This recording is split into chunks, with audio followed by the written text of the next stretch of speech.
खुशी, दर्द, प्यार, नफरत, गुस्सा, भक्ति, दया, करुणा, पाप, पुण्य, धर्म, अधर्म और सर्वप्रथम ईश्वर, इन सब का कोई रूप, रंग, वजन, आकार नहीं, केवल भावनाएं हैं जिनका पैमाना और प्रभाव व्यक्ति दर व्यक्ति बदलता है।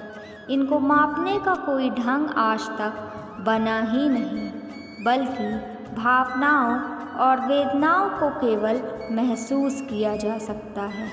इनका पूर्ण वहन और व्यक्त कोई भी मनुष्य नहीं कर पाया। जब आप अपना ख्याल रखना शुरू करते हैं तो आप बेहतर महसूस करने लगते हैं, आप बेहतर दिखने लगते हैं और आप आकर्षक होने लगते हैं।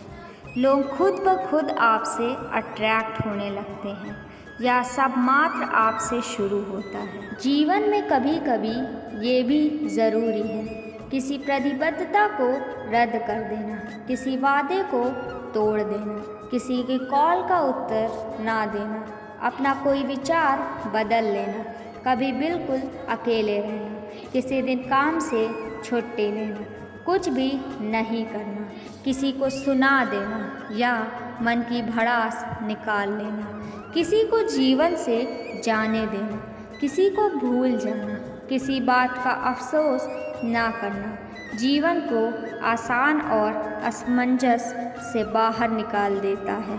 याद रखें, लोग आपके बारे में क्या सोचते हैं इससे फ़र्क नहीं पड़ता।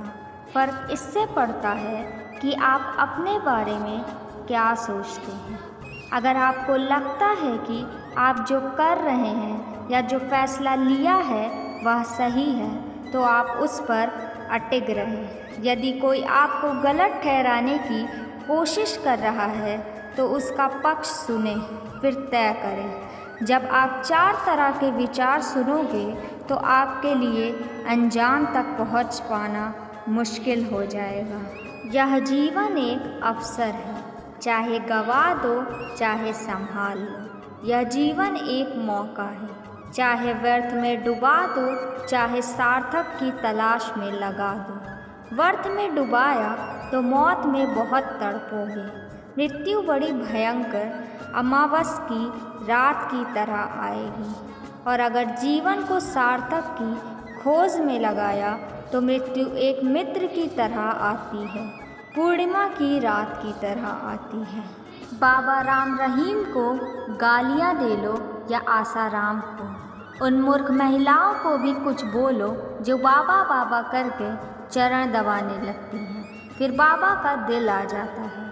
हिंदू धर्म में पति के रहते किसी को गुरु बनाने की इजाज़त नहीं है।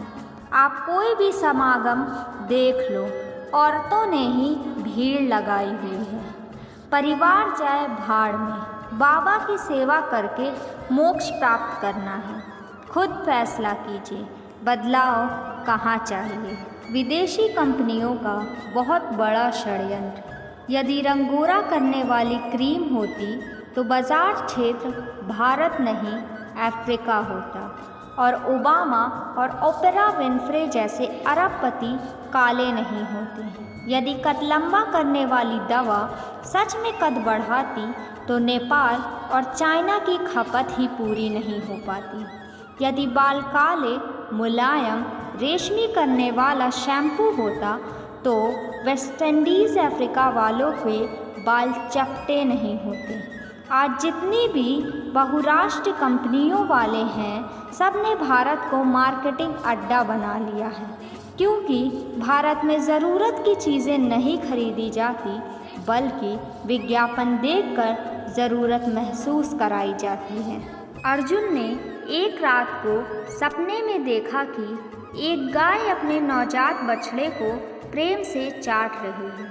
चाटते चाटते वह गाय उस बछड़े की कोमल खाल को छील देती है। उसके शरीर से रक्त निकलने लगता है और वह बेहोश होकर गिर जाता है। अर्जुन प्रातः यह सपने को भगवान श्री कृष्ण को बताते हैं। भगवान कहते हैं कि यह सपना कलयुग का लक्षण है। कलयुग में माता पिता अपनी संतान को इतना प्रेम करेंगे, उन्हें सुविधाओं का आदी बना देंगे कि वे उनमें डूबकर अपनी ही हानि कर बैठेंगे। सुविधा भोगी और कुमार्गामी बनकर विभिन्न अज्ञानताओं में फंसकर अपने होश गंवा देंगे। आजकल हो भी यही रहा है। माता पिता बच्चों को मोबाइल, बाइक, कार, कपड़े, फैशन की सामग्री और पैसे उपलब्ध करा देते हैं। बच्चों का चिंतन इतना विषाक्त हो जाता है कि वो माता पिता से झूठ बोलना, छिपाना, चोरी करना, अपमान करना सीख जाते हैं। आज के लिए बस इतना ही। राधे राधे।